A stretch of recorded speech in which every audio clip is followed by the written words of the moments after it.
યુવાનોને નશાના અંધકારની અંદર પહોંચાડનારા તત્વો સામે એસઓજીની ટીમે રાજકોટ પંથકની અંદર ફરી એક વખત લાલ આંખ કરી છે. ખુલ્લેઆમ ડ્રગ્સનું વેચાણ કરતા એક પેડલરને એસઓજીની ટીમે એક્શન લઈને ઝડપી પાડ્યો છે. તેની પાસેથી ડ્રગ્સ પણ કબજે કર્યું છે. હાલમાં પોલીસની આ કામગીરીથી આવા તત્વોમાં ફફડાટ ચોક્કસ ફેલાયો છે, પરંતુ ડ્રગ્સનો વેપલો કેમ ચાલી રહ્યો છે, આ ડ્રગ્સ ક્યાંથી આવે છે, કોણ છે એનો સપ્લાયર અને કેટલા વિસ્તારની અંદર આવી હાટડીઓ ચાલી રહી છે, પ્રામાણિકતાપણે ભીતરમાં ડોક્યુ કરીને ઘટનાક્રમ પ્રમાણે કડક હાથે પોલીસ જો પૂછપરછ શરૂ કરશે ને તો મુખ્ય સૂત્રધાર સુધી પહોંચવાના તાર અને કનેક્શનો ખુલ્લા થઈ જશે.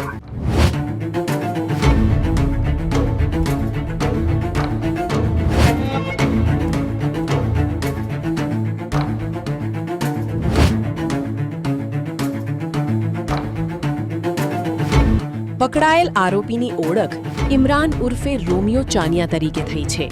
આરોપી પાસેથી મેફેડ્રોન સહિત કુલ ₹47,000 થી વધુનો મુદ્દામાલ જપ્ત કરવામાં આવ્યો છે. તો આખરે કેવી રીતે એસઓજીએ ગોઠવ્યું આખું ઓપરેશન અને ક્યાંથી શહેરમાં ફેલાઈ રહ્યું હતું નશાનું જાળ?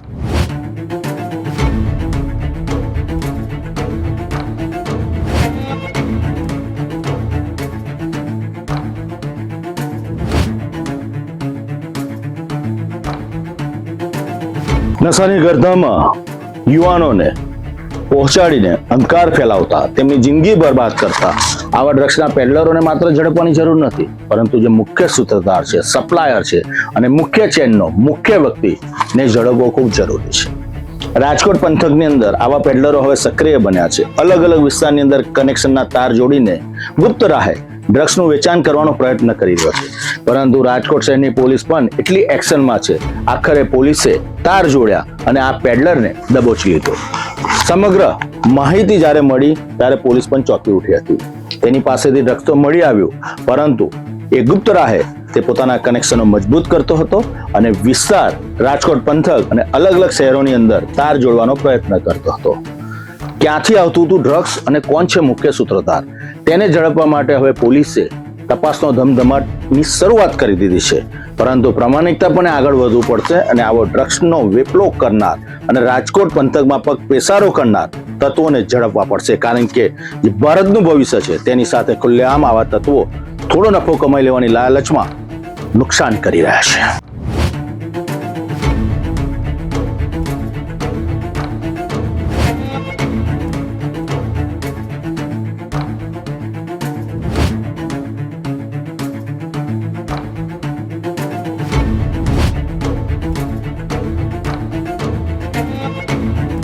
એસઓજીને મળેલી બાતમીના આધારે રૈયા રોડ પર આવેલા શિવપરા વિસ્તારમાં વોચ ગોઠવવામાં આવી હતી. આ દરમિયાન શંકાસ્પદ હાલતમાં ફરતા એક યુવકને રોકી તપાસ કરવામાં આવી હતી. તપાસ દરમિયાન યુવક પાસેથી મેફેડ્રોન નામનું ડ્રગ્સ મળી આવ્યું હતું. પકડાયેલ આરોપીની ઓળખ ઇમરાન ઉર્ફે રોમિયો ચાનિયા તરીકે થઈ છે.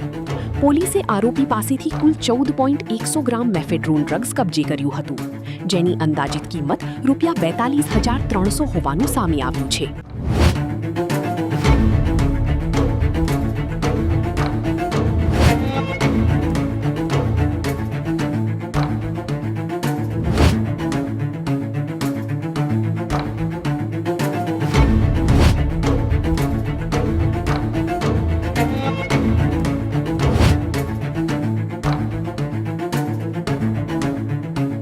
આ સાથે જ અન્ય મુદ્દામાલ સહિત કુલ ₹47,500નો મુદ્દામાલ પોલીસે જપ્ત કર્યો હતો.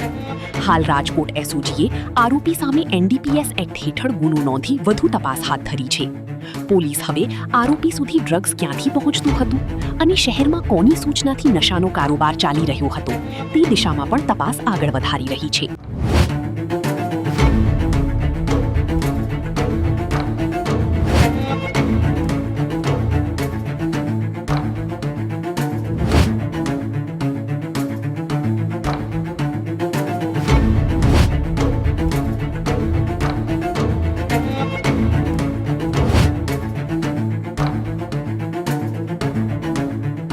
રાજકોટ પંથકની અંદર એસઓજીની આ સફળતાએ ડ્રગ્સનો વેપલો કરનારના કનેક્શન અને તાર મેળવવાનો પ્રયત્ન કર્યો છે. ઇમરાનને ઝડપી પાડ્યો છે અને કડક હાથે પૂછપરછ શરૂ કરવામાં આવી છે. આ ઇમરાન પાસે ઘણા બધા ખુલાસા થઈ શકે છે. પ્રથમવાર તો પોલીસ એ તપાસ કરી રહી છે કે આ ડ્રગ્સ આવ્યું ક્યાંથી ઇમરાન પાસે. છેલ્લા કેટલાક સમયથી ઇમરાન વેપલો કરતો તો માત્ર રાજકોટ શહેર ને પરંતુ આજુબાજુ પંથકમાં તેના કનેક્શનો ક્યાં ક્યાં છે. અગાઉ ડ્રગ્સના ધંધામાં તે ઝડપાયો છે કે નહીં, કેટલા ગુનાઓ આચરે છે તે દિશામાં પણ પોલીસ તપાસ કરી રહી છે. રાજકોટ પંથકને, ગુજરાતને બરબાદ કરવાનું ષડયંત્ર રચનાર આવા નાપાક તત્વોની સામે શહેરની પોલીસ એટલી જ એક્શનમાં છે.